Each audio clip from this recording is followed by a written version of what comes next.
The anguished screams of the young Robin echoed throughout the vast, luxurious house.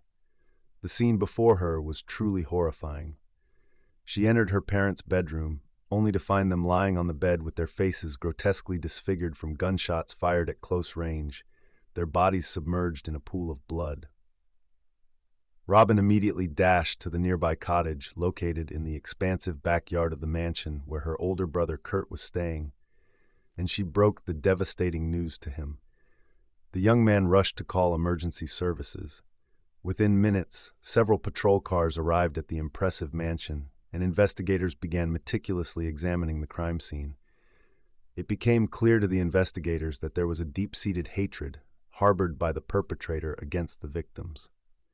The elderly couple had met a gruesome fate, which led the investigators to dismiss the robbery theory right away, especially when they realized that the house was filled with valuable items, jewelry, and gold ornaments, none of which had been taken. The detectives understood they were dealing with a unique case, but never anticipated it would take over 15 years to unravel the puzzle of this complex crime. If you're interested in knowing the details of this strange crime, follow along with us through this episode until the end. Bruce and Darlene Ross got married in 1959 in Chicago after a brief love story. Bruce, then 21, was seen as the perfect husband by any girl, having a promising future after entering the business world at a young age and becoming a successful businessman owning a chain of gas stations that later became widespread across the country. Bruce's business success continued to flourish after their marriage when he opened a ready-mix concrete company and owned shares in several television stations, along with various real estate investments. The couple had 3 children. The eldest was Kurt, their only daughter Robin, and the youngest William. In 1964, Bruce bought a spacious and lavish mansion that consisted of 13 rooms and occupied an area of over 1.5 hectares. Bruce had chosen that grand mansion, a testament to his business and financial success, as the family home. However, the atmosphere among the family members within those walls was extremely tense, as Bruce's children felt that their father was always distant due to his work obligations, leading to a sense of alienation and strain between him and his children, which in turn resulted in many issues and conflicts. The most troublesome child was Kurt, who routinely argued with his parents, prompting them to decide to send him out of the house once he reached legal age. He moved into a cottage he built in the backyard of the mansion. The relationship between Bruce and Kurt deteriorated mainly because Kurt was always trying to garner his siblings' attention, as most of the problems the family faced were indeed the result of their father's absence at times when his children needed him most. This conflict escalated to the extent that Bruce and his wife changed the locks on their house to ensure Kurt wouldn't be able to enter. However, Bruce and his wife weren't able to correct their eldest son's behavior through this approach. On the contrary, Kurt's rebellion escalated and he engaged in destructive behavior at his high school, ultimately resulting in his expulsion. Additionally, Kurt was able to sneak into the mansion one day, set fire to his parents' bed, and became involved in drug use and alcohol consumption. His addiction further amplified his aggressive behavior towards his family and the recurring fits of rage he suffered from, which peaked on June 6, 1980. On that fateful morning, Bruce took his eldest son to help him with some outdoor chores. By evening, Bruce left Kurt to have some drinks with friends. Kurt returned home and began smoking marijuana and taking hallucinogenic mushrooms, getting extremely high.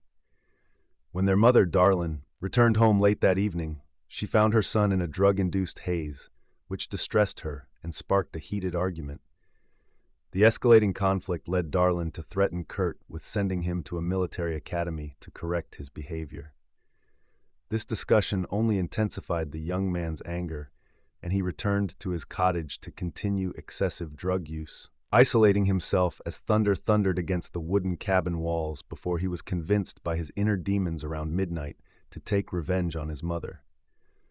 Kurt slipped out of his cabin under the cover of darkness, with the sky heavy with clouds and strong winds almost sweeping him off his feet as he walked cautiously to avoid being noticed. Eventually, He managed to sneak into the mansion and headed straight for the gun cabinet where his father kept the firearms, taking a .16 caliber semi-automatic rifle. Then, he entered his parents' bedroom, where they lay deep asleep, and aimed the weapon at his mother's face, pulling the trigger and instantly blowing her face apart. The sound of the explosion jolted his father awake, and he sat up, confused, trying to comprehend what had just happened. But after Bruce realized the horrifying situation he found himself in, Kurt struck him unexpectedly on the head with the butt of the rifle, rendering him unconscious. Subsequently, he drew a knife and began stabbing his father in various parts of his body, not stopping until he was sure his father was dead. In the end, Kurt found himself standing in front of his parents' bodies, now lifeless in a terrifying scene, realizing he needed to destroy any evidence and clean the crime scene to avoid arrest. He hurriedly washed himself and cleaned his hands and hair of his parents' blood before driving the car to a bridge over the Des Plaines River, disposing of the bag that contained the pistol and knife he used to commit the crime. The next morning, around 8:30 a.m., Robin entered her parents' room, surprised that they were still asleep at that hour, only to come across the horrific sight. From the start, investigators suspected Robin and William, who lived with their parents in the mansion, as they found it hard to believe that neither had heard the gunfire that took their parents' lives. The detectives confronted the siblings with their suspicions. Robin explained to investigators that she was at a dance party hosted by her high school that night and didn't return home until after midnight, implying she wasn't present when the crime occurred. As for her younger brother, he claimed he was out with friends. Kurt, in his turn, also stated he was spending time with friends outdoors at the time of the incident. Investigators thoroughly examined the crime scene, but were unable to find any physical evidence or leads to identify the perpetrator. No matter which path they took, they found themselves hitting dead ends. The investigation didn't progress until 4 months later when a bag was discovered in the Des Plaines River containing the weapons used in the crime. Due to the extended time the items had been submerged in the river, the investigators couldn't lift any fingerprints from the weapons, and this new lead led them nowhere in the investigation. Ultimately, they found themselves forced to archive the case file. After the couple's murder, their children received an inheritance of about $2 million in assets, a staggering amount by the standards of that era, with each of them getting around $300,000 after cashing in their parents' life insurance policy. The siblings went their separate ways afterward. William, the youngest, went to live with some relatives in another state, while Robin moved to Wisconsin to attend Racine University. Tragically, the young woman lost her life in an accident 3 years later. It wasn't until 1983 that Robin reported to the police that she had suspicions regarding her older brother's role in their parents' demise. Shortly after that, she was involved in a car accident that cost her her life. As for Kurt, he moved to California and then to Iowa.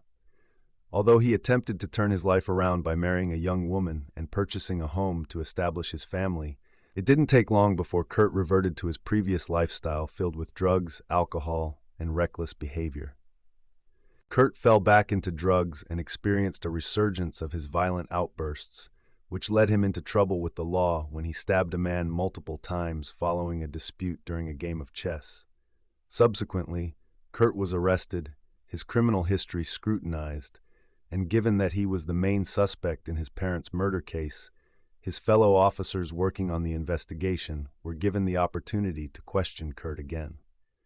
At that stage, Kurt appeared desperate, as he did not hesitate to provide a detailed confession, revealing the horrific details of his crime against his mother and father. In August 1996, Kurt was charged with first-degree murder, and the trial proceedings lasted for nearly 2 months before the jury convicted him of the charges against him. He received a 40-year prison sentence. On October 5th of the same year, Kurt was transferred to the Pontiac Correctional Center in Illinois, where he would not be eligible for parole until 2035, when he would be 71 years old.